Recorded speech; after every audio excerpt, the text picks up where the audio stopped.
مرنے والے کے عمل کا ثواب نہیں ہے، یہ وہ تو عمل ختم ہو گیا، یہ زندہ عامل کے عمل کا ثواب ہے جو مرنے والے کو پہنچ رہا ہے۔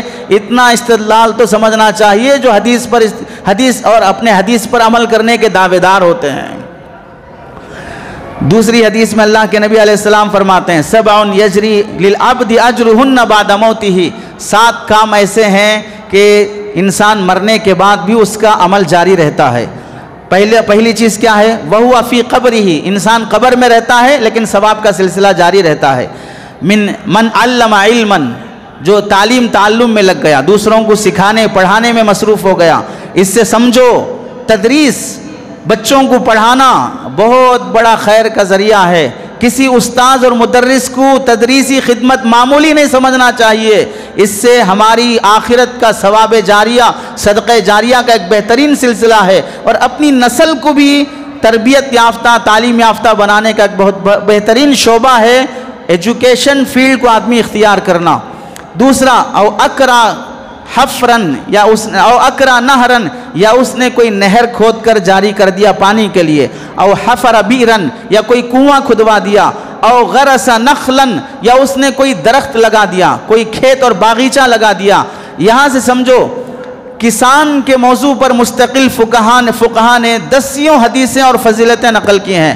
چونکہ ہمیں ہر شعبے والے کا دین سمجھنے کا موقع نہیں ملتا ہے، کسان کی کتنی فضیلت ہے، کسان کا کتنا ثواب ہے، اس پر مستقل فقہاء نے باب قائم کیا ہے۔ ارض میت کو زندہ کرنے کے احکام پر، مردہ زمین کو زندہ کرنے کے احکام پر مستقل محدثین نے ابواب قائم کیے ہیں کہ تم نے اگر کوئی درخت قائم کر دیا، گاڑ دیا، اور وہ درخت بڑا ہونے کے بعد لوگوں کو سایہ دیا، اس نے لوگوں کو ہوا دی، اس سے پھل لگے تو جانور اس پھل کو توڑ کے کھائے، انسان اس پھل کو توڑ کے کھائے، تو یہ جتنے بھی لوگ کھا رہے ہیں، باغیچہ لگانے والے کو اس کا ثواب ملتے رہے گا۔ اب وہ درخت کتنے سال تک زندہ رہے گا؟ 50 سال تک، 100 سال تک، 200 سال تک، جب تک وہ درخت اور وہ باغیچہ چل رہا ہے، اس سے لوگ فائدہ اٹھا رہے ہیں، تو کھانے والوں کو ثواب پہنچتے رہے گا۔ او بنا مسجدن، اور ایک چیز یہ ہے، 5ویں چیز، او بنا مسجدن، یا کسی نے مسجد کی تعمیر کر دی، اور 6ویں چیز ہے او ترک ولدن یستغفر لہ بعد موتہ، یا نیک صالح اولاد ہے جو باپ کے مرنے کے بعد بھی ماں باپ کے لیے دعائیں کر رہی ہے۔ او ورث مصحفا، 7ویں چیز ہے اپنی زندگی میں کتابیں خریدا، کتابیں پڑھا، قرآن خریدا، قرآن پڑھا، حدیث خریدا، حدیث پڑھا، اپنی نسل کو جیسے زمین کا وارث بنایا، اپنی نسل کو گاڑی اور کپڑے اور سونے چاندی کا وارث بنایا، اپنی نسل کو دینی کتابوں کا وارث بنایا کہ تمہاری نسل میں دینی تعلیم کا سلسلہ چل رہا ہے۔ مرنے کے بعد ماں باپ کی تجوریاں بچے کھول کے دیکھ رہے ہیں کہ زیور کہاں ہے، کیش کہاں ہے، کپڑے کہاں ہیں۔ ایسے ہی اگر بچوں کو کتابوں کی الماری ملے کہ باپ پڑھتے تھے یہ کتاب، باپ پڑھتا تھا یہ تفسیر، ماں پڑھتی تھی یہ قرآن، ماں پڑھتی تھی یہ تفسیر، یہ قرآن کا وارث تم نے بنا دیا، تو یہ بھی صدقہ جاریہ ہے، اس کا ثواب تمہیں ہمیشہ پہنچتے رہے گا۔ افسوس سے کہنا پڑتا ہے مسلمان قوم ہے جس کو اللہ کی طرف سے سب سے پہلی وحی اقرا بسم ربک الذی خلق کی نازل ہوئی ہے، پہلا آرڈر، پیغام، میسیج اللہ کی طرف سے پڑھنے کا جس قوم کو آیا ہے، آج اس مسلمان قوم کے گھر میں جوتے چپل رکھنے کی الماری رہے گی لیکن کتابیں رکھنے کی کوئی الماری نہیں رہے گی، میلے کپڑے ڈالنے کا ڈبہ رہے گا لیکن کتابیں رکھنے کی کوئی الماری نہیں رہے گی۔ افسوس تو تب ہوتا ہے جب عامی سے بڑھ کر کسی عالم کے گھر میں بھی کوئی الماری اور لائبریری نہ ہو، تب افسوس ہوتا ہے علم کی وراثت کہاں ختم ہوتی جا رہی ہے، اور اس قوم میں شوقیلے ناچنے والے ہی پیدا ہوں گے جہاں پر جوتے بھی شو روم میں بیچے جاتے ہوں، اور جہاں پر کتابیں فٹ پاتھ اور گاڑی اور بنڈی پہ بیچی جاتی ہو تو بھی اس کا خریدار نہ ملتا ہو۔ اس قوم میں تعلیم یافتہ لوگ پیدا نہیں ہوں گے، شوقیلے اور ناچنے والے جوکر پیدا ہوں گے۔ تبھی تو بات ہے کہ آج 1 مہینہ صبح کی سردی میں فجر کی نماز پڑھانے والے، دوپہر کی گرمی میں امامت کرنے والے امام کو 29 دن محنت کرنے کے بعد بھی 10 سے 15 ہزار دیتے ہوئے قوم کی جان نکل جاتی ہے، اور ایک قوال کو بلا کر آدھا گھنٹہ اس کی قوالی سننے پر 1 لاکھ روپے اسے نذرانہ کر دیا جاتا ہے۔ قبر کی قوالی، جلوس کی قوالی اور عروس کی قوالی پر 2-2 لاکھ اڑا دیے جاتے ہوں، اور امام پورا مہینہ امامت کرنے کے بعد بھی 15 سے 20 ہزار بڑی مشکل سے ملتے ہوں۔ اس قوم میں قوال پیدا ہوں گے، گویے پیدا ہوں گے، اور کنر قسم کے لوگ پیدا ہوں گے۔ اس قوم میں کبھی ہیرو اور رہبر پیدا نہیں ہو سکتے ہیں۔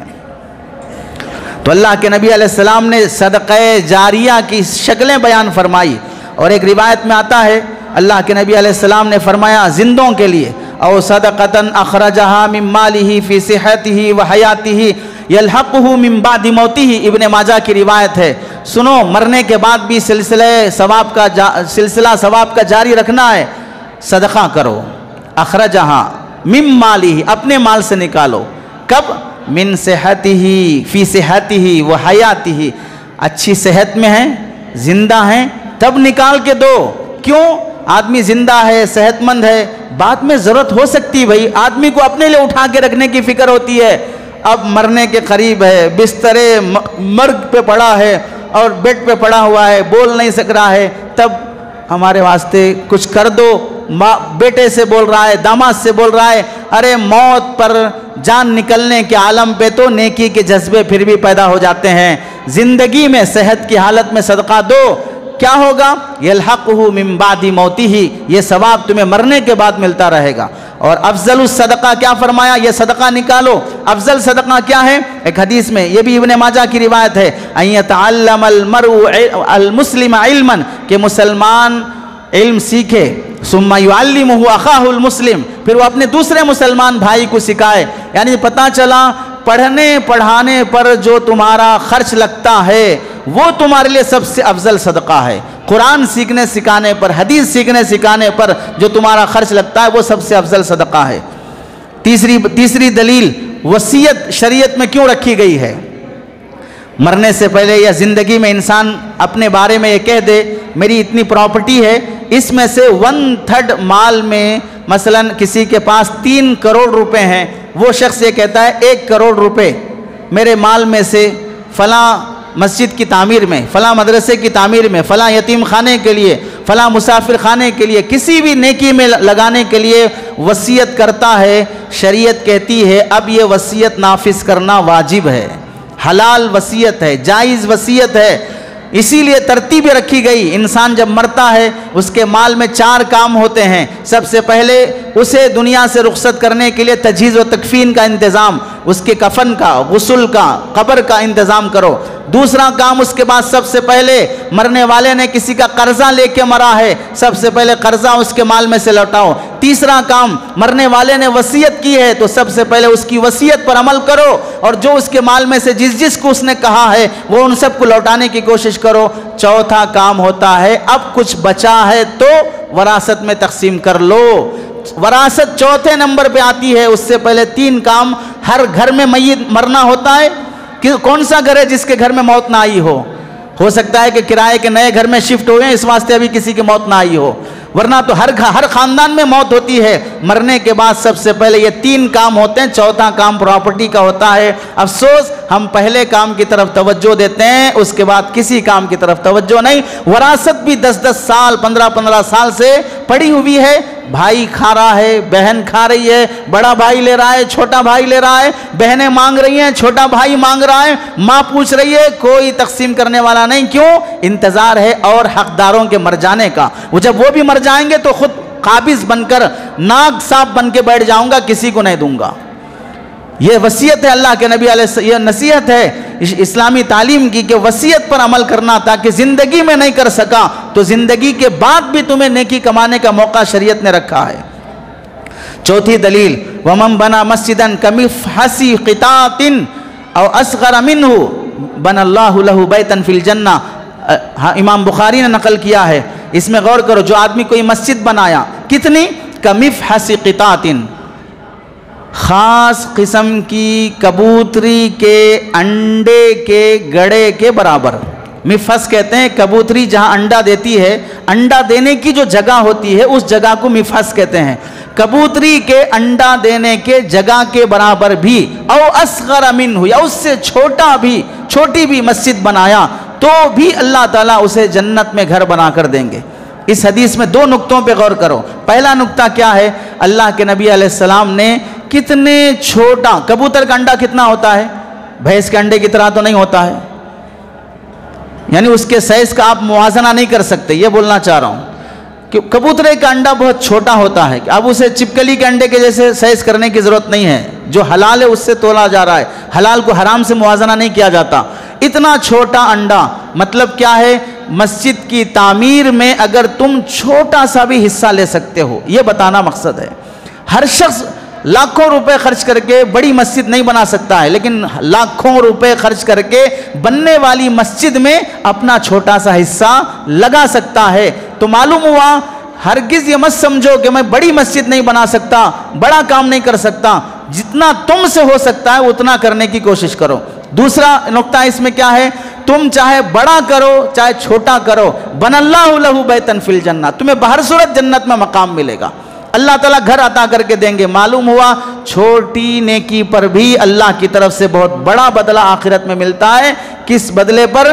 مسجد کی تعمیر، یعنی ایسا کام جو ثواب جاریہ، صدقہ جاریہ کا ذریعہ بن جائے، اس پر۔ ہم یہاں پر ایک بات یہ سمجھیں، یہ اللہ تعالیٰ کا بہت بڑا احسان ہے کہ اللہ تعالیٰ مرنے کے بعد بھی ثواب کے سلسلے کو جاری رکھا ہے۔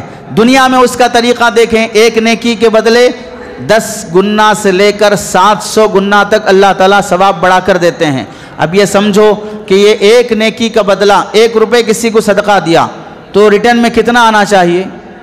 اللہ تعالیٰ فرماتے ہیں 10 روپے صدقہ کرنے کے برابر۔ رمضان ہوگا تو اس سے زیادہ، اللہ کی مرضی ہوگی اخلاص پر تو پھر اللہ تعالیٰ 700 گنا بڑھا کر دیتے ہیں۔ یہ عدل نہیں ہے، یہ اللہ کا فضل ہے، یہ عدل نہیں ہے، یہ اللہ کا فضل ہے۔ فضل کبھی کبھار اللہ کی طرف سے جو ہوتا ہے اس پر اللہ کے نہ عدل کے بارے میں سوال ہوگا نہ اللہ کے فضل کے بارے میں سوال ہوگا۔ چنانچہ دیکھیے، ہم سمجھ سکتے ہیں اگر کوئی آدمی ایک قرآن پڑھ کر 1000 لوگوں کو بخشا، ایک قرآن پڑھ کر 1000 لوگوں کو بخشا تو ان 1000 لوگوں کو کتنا ثواب پہنچنا چاہیے؟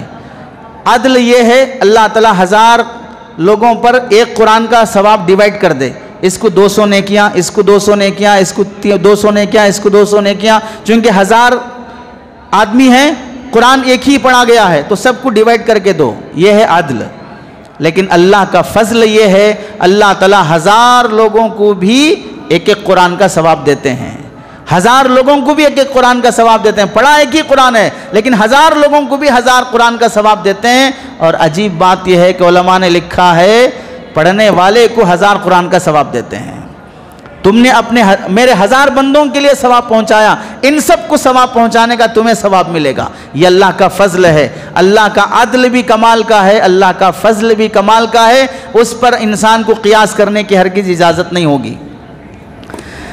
ایسے ہی ہم دیکھیں، یہ مرنے کے بعد بھی ثواب پہنچانا یہ اللہ کے فضل سے تعلق رکھتا ہے۔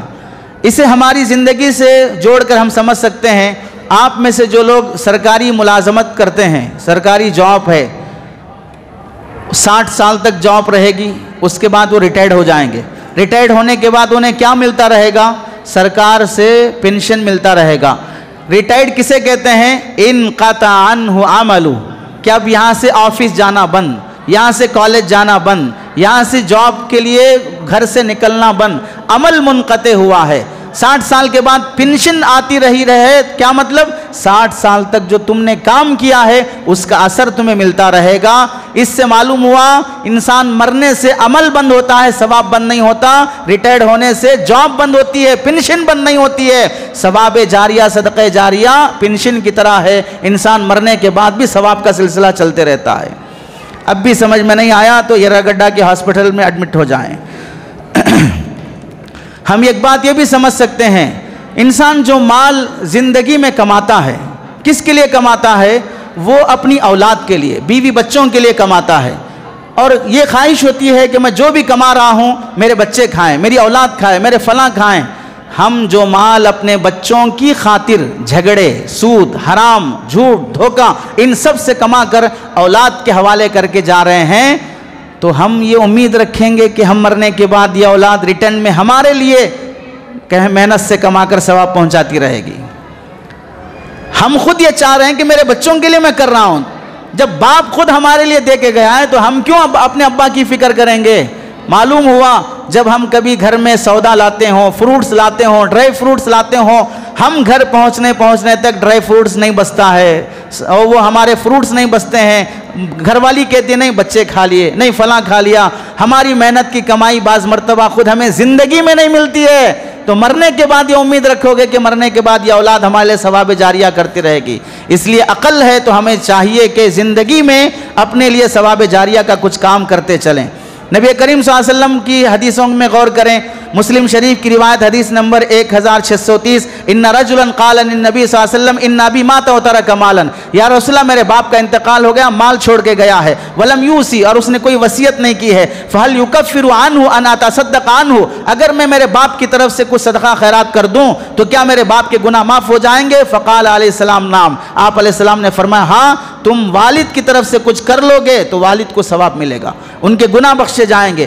دوسری روایت حضرت عائشہ رضی اللہ تعالیٰ عنہ راوی ہیں، ان رجلا اتى النبي صلی اللہ علیہ وسلم فقال یا رسول اللہ ان امی اقتتلت نفسها، یا رسول اللہ میری ماں کا انتقال ہو گیا ہے، ولم توصی، کوئی وصیت نہیں کی ہے، واظنها لو تکلمت تصدقت، اگر مجھے معلوم ہے اگر انہیں بولنے کا موقع ملتا تو وہ صدقہ خیرات کر کے جاتی، افلها اجر ان اتصدقت عنها، کیا مجھے ثواب ملے گا، میری ماں کو ثواب ملے گا اگر میں میری ماں کی طرف سے صدقہ خیرات کر دوں؟ تو آپ علیہ السلام نے فرمایا نعم، ہاں ثواب ملے گا۔ حدیث نمبر مسلم شریف 1004۔ ایسے ہی ایک حدیث میں اللہ کے نبی فرماتے ہیں، صحابی نے پوچھا کیا میری ماں کی طرف سے میں صدقہ کروں تو مجھے بھی ثواب ملے گا؟ آپ علیہ السلام نے فرمایا فَلِيَ أَجْرٌ بِأَنْ أَتَصَدَّقَ عَنْهَا قَالَ نَعَمْ، تم اگر ماں باپ کی طرف سے کرو گے تو تمہیں بھی اس کا ثواب ملے گا۔ حضرت سعد بن عبادہ رضی اللہ تعالیٰ عنہ سفر میں تھے، ماں کا انتقال ہو گیا، ماں کی وفات کے وقت گھر پر موجود نہیں تھے، واپس آئے تو اللہ کے نبی علیہ السلام سے پوچھا یا رسول اللہ میں سفر میں تھا، ماں دنیا سے چلی گئی، میں ماں کی طرف سے کچھ کرنا چاہتا ہوں، کیا میری ماں کو اس کا ثواب ملے گا؟ تو آپ علیہ السلام نے فرمایا بالکل ملے گا۔ تو آپ علیہ السلام نے کیا فرمایا؟ حضرت سعد رضی اللہ تعالیٰ عنہ انی اشہدک ان حائطی المخراف صدقۃ علیہا، میرا جو کھجور کا باغیچہ ہے یہ سارا کا سارا میری ماں کے نام پر وقف ہے، اب یہ میرا نہیں ہے، یہ عام مسلمانوں کو اس کا ثواب، اس کا پھل فروٹ وغیرہ ان کو پہنچے گا۔ یہاں پر رک کے ہم سمجھیں حضرت سعد کی روایت پر عمل کرنے کا موجودہ زمانے میں کیا طریقہ ہے؟ ہمیں رہنے گھر نہیں ہے، ہم باغیچے کہاں سے وقف کریں گے؟ اس کا طریقہ یہ ہے اگر کسی کا بیٹا، کسی کا بھائی، کسی کا رشتہ دار، کسی کا باپ امریکہ، یو کے، یو ایس، سعودیہ، کوئی دبئی میں ہے، باپ کا انتقال ہو گیا، ماں کا انتقال ہوا، نہیں فریزر میں ڈال کے رکھو، میں آ رہا ہوں میری ماں کو دیکھنے کے لیے، میں آ رہا ہوں میرے باپ کو دیکھنے کے لیے، فوراً ٹکٹ بنائے گا، چاہے مہنگی پڑے، اور 50,000 40,000 60,000 خرچ کر کے آئے گا، اور چہرہ دیکھے گا، کندھا دے گا، اور کوئی چہلم چھٹی کر کے ختم کر دے گا۔ ہم کہتے ہیں اللہ کے بندے تیرے 50,000 کی ٹکٹ لگا کے آنے پر ماں کی مغفرت کا کوئی وعدہ نہیں ہے، باپ کی بخشش کا کوئی وعدہ نہیں ہے، ایسی کوئی حدیث نہیں کہ باپ کا چہرہ بیٹا آ کے دیکھ لے گا تو باپ کی بخشش، ماں کا چہرہ بیٹا آ کے دیکھ لے گا تو ماں کی بخشش۔ جو آ کر یہ پیسہ ضائع کر کے اور رسومات میں لگانا چاہتے ہو، وہیں رہ کر وہ خرچہ جو ٹکٹ پر، ویزا پر لگتا ہے، وہ خرچہ کسی مسجد کے لیے، کسی مدرسے کے لیے، کسی یتیم بیوہ کے لیے کر دو گے، یہ اس ماں کا حق ہے۔